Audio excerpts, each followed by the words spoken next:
എനിക്കൊരു average experience ആയിരുന്നു. Main issue എന്ന് പറഞ്ഞു കഴിഞ്ഞാൽ പടത്തിൻ്റെ പ്രൊമോഷൻസ് ഒക്കെ തന്നെ പടം വേറൊരു മൂഡിലുള്ള പടമാണെന്ന രീതിയിൽ സൂചിപ്പിക്കുന്നത് ലാസ്റ്റത്തെ ടീസർ ഒഴിച്ചാൽ. അപ്പോൾ അത് എൻ്റെ ഒരു നെഗറ്റിവിറ്റി എനിക്ക് പടം കണ്ടപ്പോൾ തോന്നി. കാരണം ഇത് എവിടെ തുടങ്ങി ഇത് എവിടെ അവസാനിക്കുന്നു എന്നൊരു സംശയം നമുക്ക് പ്രേക്ഷകന് പടം കാണുമ്പോൾ തോന്നുന്നുണ്ട്. അത് ഒഴിവാക്കായിരുന്നു. എൻ്റെ പടം ഇതാണ്, ഞാൻ ഇങ്ങനെയാണ് ഈ പടം എടുത്തിരിക്കുന്നത് എന്നുള്ളത് നമ്മളൊരു പബ്ലിസിറ്റി മെറ്റീരിയൽ വരുമ്പോൾ തന്നെ ആദ്യമേ കാണിച്ച് പറഞ്ഞ പ്രശ്നമല്ല, ഈ കൺഫ്യൂഷൻ വരില്ല.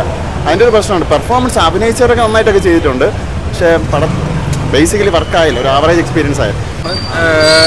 നിവിൻ്റെ പടം ഇപ്പം നിതിൻ മോളിയൊക്കെ കണ്ടിട്ട് വന്നിട്ട് അങ്ങനെ എക്സ്പെക്ട് ചെയ്ത് കഴിഞ്ഞാൽ നമുക്ക് ഉണ്ടാവും. അങ്ങനെ കോമഡി എലമെൻസ് ഒന്നും അല്ല, പടം സീരിയസ് ആണ്. ഡിജോയുടെ പടം എന്നുള്ള രീതിയിൽ കണ്ടു കഴിഞ്ഞാൽ നല്ല പടമാണ്, അടിപൊളി പടമാണ്. നമുക്ക് എന്താ പറയുക, കീർത്തിയക്കരെ കുരുക്ഷേത്രയെ കണ്ടു കഴിഞ്ഞിട്ട് ഇറങ്ങുമ്പോൾ അങ്ങനത്തെ ഒരു കൈൻഡ് ഓഫ് വൈബാണ് പടം ഇറങ്ങുമ്പോൾ കിട്ടുന്നത്. നല്ല പടമാണ്. ആവറേജ് ആയിരുന്നു പടം, വലിയ മെച്ചമെന്ന് പറയാമെന്നുള്ള ഇതൊന്നുമില്ല. ജനഗണമനയൊക്കെ പ്രതീക്ഷയാണ് വന്നത്, പക്ഷേ അതൊന്നും അല്ലായിരുന്നു. സാധനം ക്രിഞ്ചായിരുന്നു, വേറെ വലിയ മെച്ചമായിരുന്നു. പ്രതീക്ഷ അത്രയൊന്നുമില്ല. കുറേ വന്ന് പൊക്കാൻ നോക്കി വരും, പക്ഷെ ഒന്നും ഓരോരിടത്ത് എത്താതെ പോയി. എന്താ പറയുക, പ്രതീക്ഷ അത്രയൊന്നുമില്ല.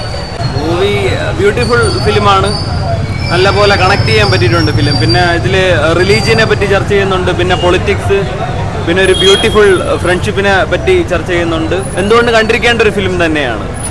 ഒരു എന്തായാലും ഇത് ബ്ലോക്ക് ബസ്റ്റർ ആവാൻ ചാൻസ് ഉണ്ട്. നല്ല മൂവിയാണ്. എങ്ങനെയുണ്ട് നിവിൻ പോളിയുടെ ഒരു കംബാക്കാണ്. ഇതാണ് നിവിൻ പോളിയുടെ സത്യസന്ധമായിട്ടൊരു കംബാക്ക് എന്ന് പറയുന്നത്.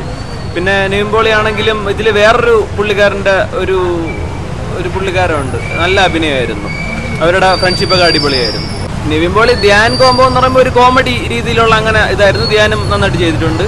നല്ല മൂവി, എല്ലാവരും കണ്ടിരിക്കേണ്ട ഫിലിം. ഒരു രാഷ്ട്രീയത്തിനെതിരെ ഒരു പടമാണോ? അങ്ങനെ രാഷ്ട്രീയം ഇപ്പോൾ എല്ലാ രീതിയിലുള്ള പാർട്ടികൾക്കും നല്ലപോലെ ഇത് ഇപ്പോൾ അവരുടെ കാര്യങ്ങളൊക്കെ ചർച്ച ചെയ്യുന്നുണ്ട്, നല്ലപോലെ ഊക്ക് കൊടുക്കുന്നുണ്ട്. നല്ല മൂവി, എല്ലാവരും കണ്ടിരിക്കേണ്ട ഫിലിം. എങ്ങനെയുണ്ടായിരുന്നു സിനിമ? എങ്ങനെയുണ്ടായിരുന്നു?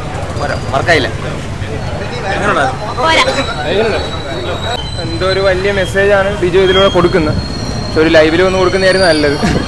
അത് തോന്നി. ഫസ്റ്റ് ഹാഫ് കഴിഞ്ഞപ്പോൾ തന്നെ പടം മൊത്തം തീർന്ന കണക്കൊക്കെ തോന്നി. ലാഭം കാര്യങ്ങളൊക്കെ ഉണ്ട്, എന്റർടൈൻമെന്റ് ആണെന്നൊക്കെ പറയുന്നുണ്ട്.